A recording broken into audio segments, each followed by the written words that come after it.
بسم اللہ الرحمن الرحیم۔ درود پاک کا وظیفہ یہ وہ بابرکت اور عظیم وظیفہ ہے کہ اللہ تبارک و تعالی نے اسے اپنے حبیب کے امتیوں کے لیے ذریعہ نجات بنا دیا ہے، بخشش کا ذریعہ بنا دیا ہے۔ اور اس میں کوانٹٹی نہیں دیکھی جاتی کہ اگر کوئی بہت زیادہ درود پاک پڑھتا ہے تو ہی اس کا درود پاک بخشش کا ذریعہ بنتا ہے، بلکہ یہاں اخلاص دیکھا جاتا ہے، کوالٹی دیکھی جاتی ہے کہ کون اخلاص کے ساتھ درود پاک پڑھتا ہے۔ اخلاص کے ساتھ پڑھا گیا تھوڑا سا درود پاک بھی کام آ جاتا ہے اور بندے کی مغفرت کا ذریعہ بن جاتا ہے۔ ایسا ہی ایک بہترین واقعہ، سبق آموز واقعہ، نصیحت آموز واقعہ سنیں گے تو اللہ کی رحمت سے ایمان تازہ ہوگا اور درود پاک کی کثرت پر آپ کا یقین اعتقاد مزید مضبوط ہوگا، اور آپ کا بھی درود پاک کی کثرت کرنا اور اس کو احصال ثواب کرنے کا معمول بن جائے گا۔ ایک خاتون کا بیٹا بہت گناہ گار تھا، بہت بدکار تھا، کثرت سے گناہ کیا کرتا تھا، کثرت سے اللہ کی نافرمانی کیا کرتا تھا۔ تو اس کی والدہ بہت پریشان ہوتی، بیٹے کو سمجھاتی، لیکن بیٹا نہ سمجھتا، اللہ کی نافرمانی پر ڈٹا رہتا۔ اب اس ماں کو اپنی بچے کی آخرت کی فکر لاحق ہوئی، اس نے بہت سمجھایا لیکن وہ بچہ نہ مانا، یہاں تک کہ گناہ کرتے کرتے کرتے کرتے اس دنیا سے رخصت ہو گیا۔ اب اس ماں کو دو صدمے ایک دم لاحق ہوئے کہ ایک تو بیٹا فوت ہو گیا، بیٹے کا انتقال ہو گیا، اور پھر ایک بڑی پریشان کن بات یہ تھی کہ وہ گناہوں سے توبہ کر کے دنیا سے رخصت نہیں ہوا تھا، اور اس کی ماں یہ چاہتی تھی کہ کاش کہ میرا بیٹا گناہوں سے توبہ کرے، لیکن اس نے اپنی زندگی میں توبہ نہ کی، تقدیر غالب ہوئی اور اس کی نزاع کا وقت آ گیا اور وہ بغیر توبہ کیے دنیا سے رخصت ہو گیا۔ اب کچھ عرصے بعد اس ماں نے اپنے بیٹے کو خواب میں دیکھا، کیا دیکھتی ہے کہ وہی بیٹا عذاب قبر میں گرفتار ہے۔ بڑی مغموم ہوئی، بڑی پریشان ہوئی، بڑی اداس ہوئی۔ پھر کچھ عرصے بعد پھر دوبارہ اپنے بیٹے کو خواب میں دیکھا تو بڑا خوشباش ہے، بڑا خوشحال ہے، بڑی حیران ہوئی اور بیٹے سے پوچھا، بیٹا تم تو عذاب قبر میں مبتلا تھے، میں نے تو تمہیں عذاب قبر میں گرفتار دیکھا تھا، اب میں تمہیں بڑا خوش دیکھ رہی ہوں، بڑا خوش باش دیکھ رہی ہوں، اس خوشحالی کی وجہ کیا ہے؟ تو اس نے بتایا، اس نے کہا، ماں بات یہ ہے کہ میں عذاب قبر میں مبتلا تھا، ایک نوجوان کا ہمارے قبرستان کے پاس سے گزر ہوا،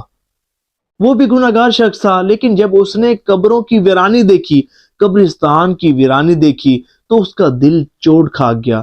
اور وہ اپنے گناہوں پر نادم ہوا، آنسو بہانے لگا اور سوچنے لگا کہ یہ مر گئے ہیں، میں نے بھی مر جانا ہے، اگر ان کا وقت گزر گیا ہے تو میرا وقت بھی گزر جائے گا، میں نے بھی مرنا ہے، مر کر مٹی میں مل جانا ہے، میں نے بھی قبر میں نکیرین کو سوالات کے جوابات دینے ہیں، میں نے بھی قبر و حشر کو دیکھنا ہے، مجھے بھی موت آنی ہے۔ تو یہ سوچ کر اس کا دل ایسا، اس کے دل نے چوٹ کھائی کہ اس نے ہاتھوں ہاتھ توبہ کر لی، گناہوں سے سچی توبہ کی، اپنے گزشتہ گناہوں پر، اپنے پچھلے گناہوں پر خوب آنسو بہائے اور اللہ تبارک و تعالیٰ کی بارگاہ میں سچی عرض کی کہ مولا آئندہ تیری نافرمانی نہیں کروں گا، آئندہ تجھے ناراض کرنے والے کام نہیں کروں گا۔ پھر اس نے تھوڑا سا قرآن کریم کی تلاوت کی اور صرف 20 مرتبہ درود پاک پڑھا اور اس کا ثواب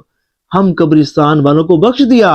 اور یہ اسی کے احصال ثواب کی برکت ہے کہ اللہ کریم نے مجھ سے عذاب کو دور فرما دیا۔ اللہ اکبر۔ پھر کہتا ہے کہ میری ماں، بے شک درود پاک دلوں کا نور، گناہوں کا کفارہ اور زندوں اور مردوں کے لیے باعث رحمت ہے۔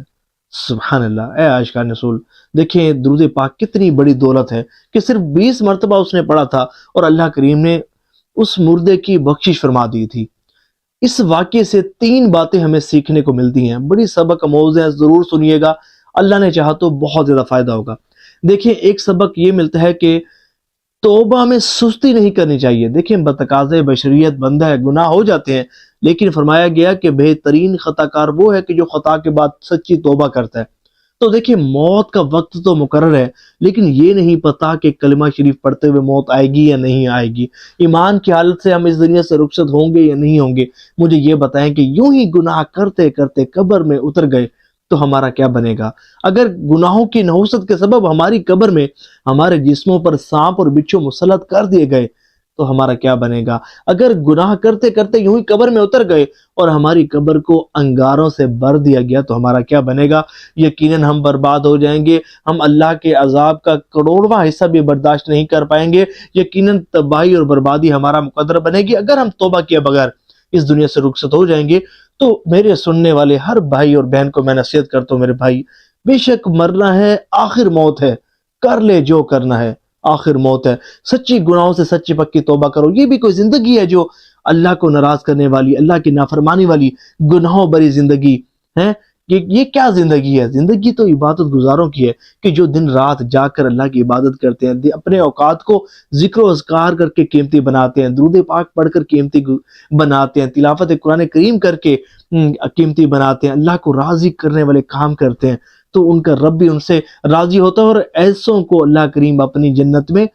داخل فرمائے گا۔ ہمیں سیکھنے کو یہ ملتا ہے کہ ہمیں قبرستان بھی ضرور جانا چاہیے، کہ جب قبروں کو دیکھتے ہیں تو ہمیں بھی پتہ چلتا ہے کہ ہم نے بھی مرنا ہے۔ تو اس طرح دنیا کی جو لذات ہیں اور جو نا یہ دنیا کی جو عارضی زندگی ہے، اس میں دنیا کی ہماری جو امیدیں اور جتنی بھی ہم نے ہماری خواہشات ہیں جن کو ہم نے اپنی امیدوں کا محور بنا لیا ہے، تو ہمیں ایک پتہ چل جاتا ہے کہ نہیں، یہ تو عارضی اور ناپائیدار زندگی ہے۔ آخری جو زندگی ہے، آخرت کی جو زندگی ہے، وہی تو اصل زندگی ہے۔ تو بندہ جو ہے وہ تقویٰ، پرہیزگاری اور عبادت کی طرف مائل ہوتا ہے۔ اور تیسری بات جو اس واقعے سے سیکھنے کو یہ ملتی ہے وہ یہ کہ ہمیں اپنے مرحومین کو بالکل نہیں بھولنا چاہیے، ان کو احسان ثواب کرنا چاہیے، اور بڑا ہی آسان طریقہ ہے، کوئی لمبا چوڑا پروسیس نہیں ہے۔ آپ صرف دل میں نیت کریں کہ آپ نے دیکھیں، مثال کے طور پر میں نے ایک مرتبہ درود پاک پڑھا، تو میں دل میں یوں بھی نیت کر سکتا ہوں، یا اللہ، یہ جو میں نے درود پاک پڑھا اس کا ثواب میرے حضور صلی اللہ علیہ وآلہ وسلم کو عطا فرما اور میرے فلاں مرحوم کو عطا فرما۔ کیا ہی اچھا ہو کہ یہ نیت کر لیں کہ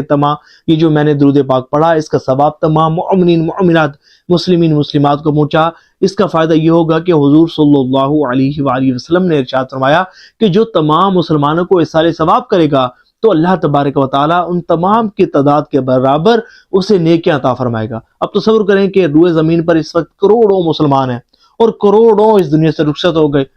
تو جب آپ ان کو احسان ثواب کریں گے ان تمام کی تعداد کے برابر نیکیاں آپ کے نامہ اعمال میں شامل کی جائیں گی۔